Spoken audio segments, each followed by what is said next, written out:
my presentation is really based on the work by Ursula Schulze, who was with us for a month in Leiden and who did a great deal of work there. I can imagine you people thinking, again, another overview, because there was a nice overview by Gabriel in Working Group 1, which led to this nice dictionary portal we just seen this morning, which needs more PR. I keep on repeating it because it's already a very nice first start, and at least you can find very good dictionaries there. So let's spread the word. I can repeat that. But for us, this was more the perspective of the user, and in the light of teaching, like we did really in our working group, we wanted to have the producer's perspective. If you start a project, where can I have information on how to? Can I search for comparable projects? Whom am I to contact to just to learn and not to have to start from scratch? That was the perspective of the survey we did. So we first had to decide on which information we thought was relevant. So we thought we need some information on the project and whom to contact, websites and there. Information on the dictionary content. You want to search for similar dictionaries if you want to digitize a new project. The technical information on digitization, on the process and on the encoding or the data format used. And information also on online presentation and search, because what we really stress to all our trainees in the workshop, it's all about your requirements. What do you want to do with it? How do you want to put it in line? Which search options do you need? And depending on that, you decide on the quality of your digitization, the level of encoding, and the level of search options you offer on your online dictionary.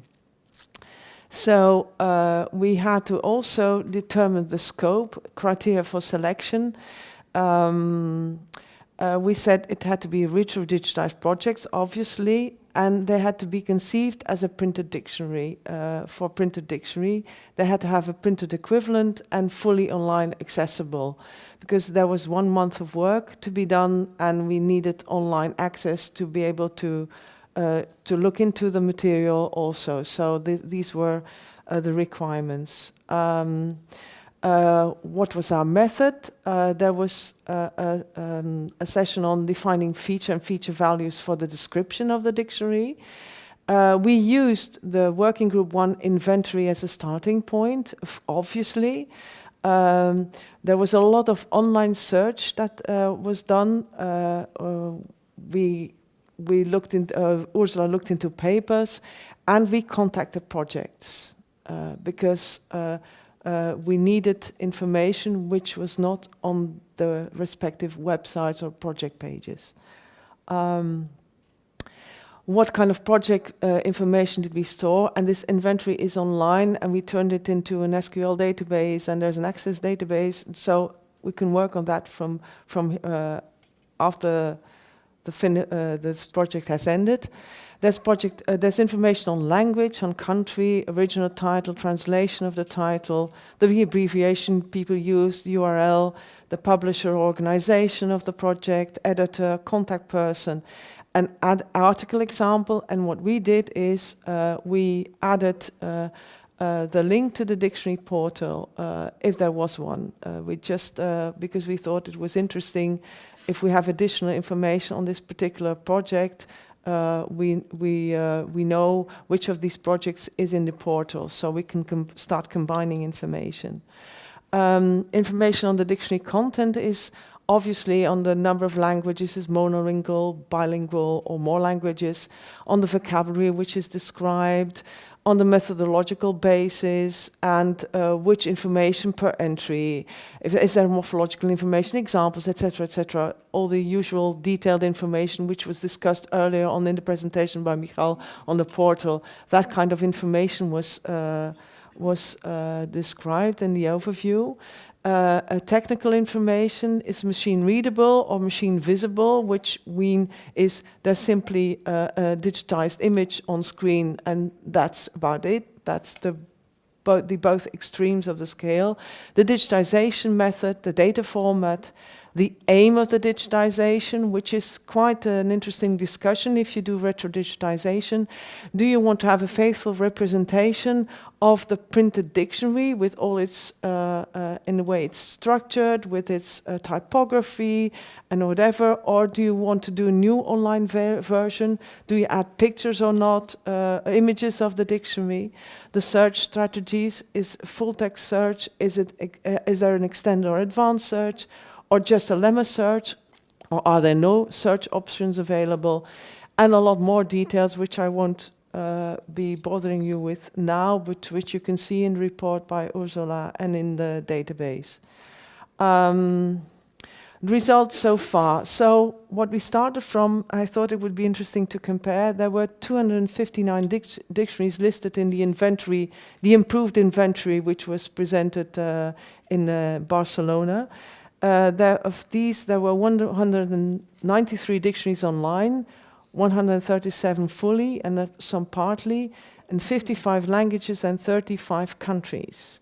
And I can tell you about these, of these 137 online dictionaries, 109 dictionaries are retrodigitised. So this is not a small marginal group of dictionary projects. It's really a large bulk of the lexicographical work, which is still done on retrodigitised dictionaries in 29 countries. I've shown them on the map here, and the countries, of course, there are a couple of them in the States and in Canada. That's why I added it there. The reason that we have 20 dictionaries in Germany, that is because Ursula focused for part of her description on 20 dictionaries in Germany. That's why there's 20 more. But there's still gaps there, a lot of projects which are not known to us, which could be added to the overview. If you look at languages, 46 languages are described, from Anglo-Norman to Scottish Gaelic to Old and Middle Irish, Norwegian, Luxembourgish, medieval Latin, classic Latin. So a lot of language coverage there. If you compared our inventory to the portal, which I did also, 58 of these 109 are in the portal, 35 are in Gary's inventory, but not in the portal, and 16 are neither in the portal nor in the inventory. So we have some more to add to the list there. As for the digitization method, which was also quite interesting, a lot of projects don't give any information on this subject, which is really a pity. And we have tried email contact, but then people have to reply or not. So that was a pity. A lot of projects do keying. Some do a combination of scan and OCR. You will see Born Digital. Why? Because a lot of the projects, and especially the ongoing projects on the retrodigitisation, are long-term dictionary projects which started as paper dictionaries and then have a digital file which is meant for the printer, which you can then convert. So even for retrodigitised dictionaries, there's some Born Digital material available, and some of the projects continue in that way. As for the data format, again, for 20 projects, we couldn't find any information there.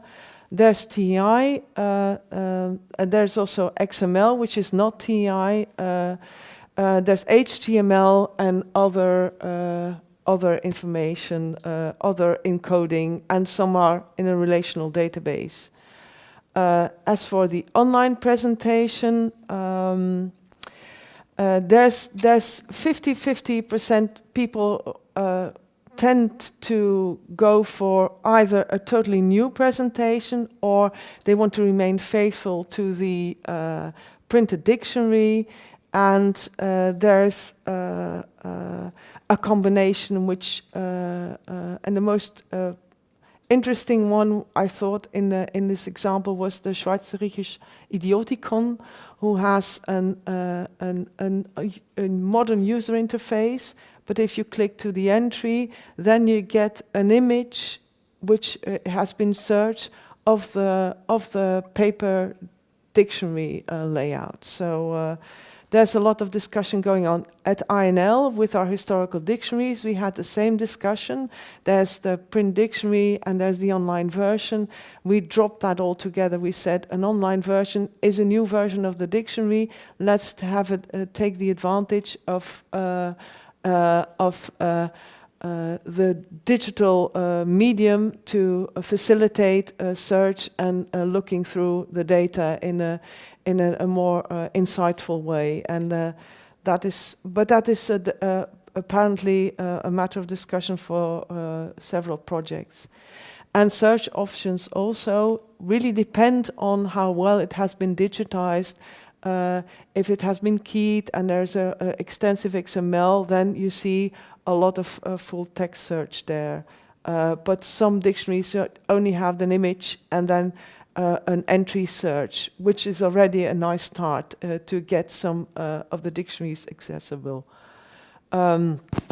So I had put in some further observation. Like I said, from the key dictionaries, 19 were in TI XML, 16 were in XML, 2 had their own encoding scheme.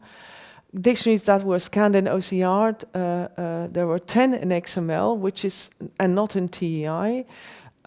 Faithful representation, the new way of representing the material is has slight advantage. There's no information or very hard to find. Too many projects don't tell enough from the point of view of people who want to know about how the project came about, how it was produced. And there were samples given, but not all. We asked for samples, we put them in the GitHub, but we encountered 2 issues with these samples. One issue was that people they want to give the sample to the researcher, but they don't want to have it published.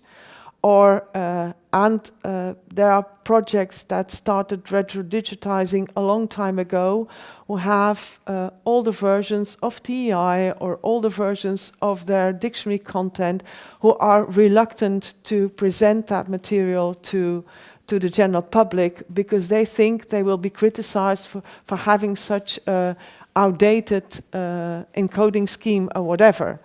Which I think personally, we lexicographers are too much of a perfectionist. We have this encoding scheme and we have reality. And reality is that there's project limits, you start earlier, you have different versions. These are lessons to be learned also for new projects, that if you have a perfect encoding scheme, you can design the scheme and then there's reality. And I would plead everyone to be open and honest about reality of project and time limits and what you can do. And if your encoding scheme is not perfect, or at least your dictionary is online and people can learn from practical choices that you've been making. But that's on a personal note here, I go on. Issues we encountered, which was talked about this morning, is the language barrier. It's very difficult if you don't master the smaller languages in Europe to really read the information on the page and to be able to search the dictionaries there. So that's a difficult thing. Lack of information on the projects, which I said. The scope, we were very strict, but and the time. It takes a lot of time. Ursula has been working really, really hard to search for over 140 websites and to try and categorize and get all the information there. So what I would, and that's on a personal note, suggest as future work is, and we have to do it ourselves as well at ENeL, we have to elaborate project information and just so that for people it's more insightful on how the work was done, and especially to help one another in the project. I would plea for a fact sheet, maybe a fact sheet on projects with structured information, which we all agree upon, which we all can then put on our websites of our projects, so that everybody shares the same information. So, because I know giving information, if you have a project and thinking about documenting whatever, it's very difficult. But if we have a fact sheet in which we say, well, this is the information we think is useful to share, we don't have to think of what to put there. We just have to fill in the boxes and have that information there.